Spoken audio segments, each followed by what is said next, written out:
منظوم مفہوم سورہ الفجر مکیہ نمبر 89۔ قسم فجر کے وقت و اوقات کی تو ذی الحج کی 10 عدد رات کی، قسم جفت کی طاق کی ہے قسم، ہے وابستہ شب کے سبھی پیچ و خم، وہ شب جس کے ڈھلنے میں بھی ہے سبق، پڑھے عقل والا بھی جس کے ورق، ہے معلوم حشر سمود اور عاد، وہ فرعون کرتا رہا جو فساد، بہادر تھے قدم درازی بھی تھی، صفِ قوم عاد امتیازی بھی تھی، ہنرمند کتنی تھی قوم سمود مگر اس کا باقی نہیں ہے وجود، وہ فرعون سر جس کا مغرور تھا، جو طاقت کے نشے میں ہی چور تھا، سبھوں پر عذاب الہی ہوا، زمانے میں ذکر تباہی ہوا۔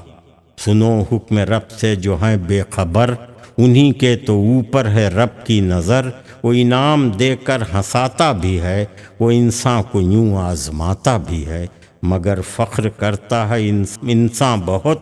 بڑا خود کو کہتا ہے انسان بہت، کبھی تنگ روزی سے ہوتا ہے جب، یہ حالات پر اپنے روتا ہے جب، تو کہتا ہے رب نے یہ سب کر دیا، میرے حال پر کیا غضب کر دیا، مگر اس کی ہر بات بیکار ہے، وہ یہ کہہ کے ہوتا گنہگار ہے، نہیں قدر کرتے یتیموں کی تم، جو مسکین ہیں ان غریبوں کی تم، کہ میراث کا مال کھاتے ہو تم، جہنم میں ہی گھر بناتے ہو تم،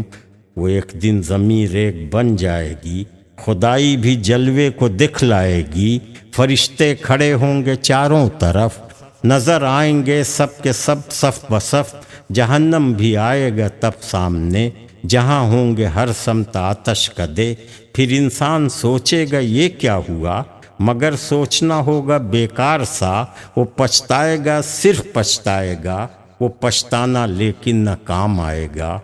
گھرے گا عذاب الہی میں وہ، کہ بے مثل سی ایک تباہی میں وہ، وہیں نیک بندوں پہ ہوگی نظر، بنے گا بہشت بری ان کا گھر، بنے گا بہشت بری ان کا گھر۔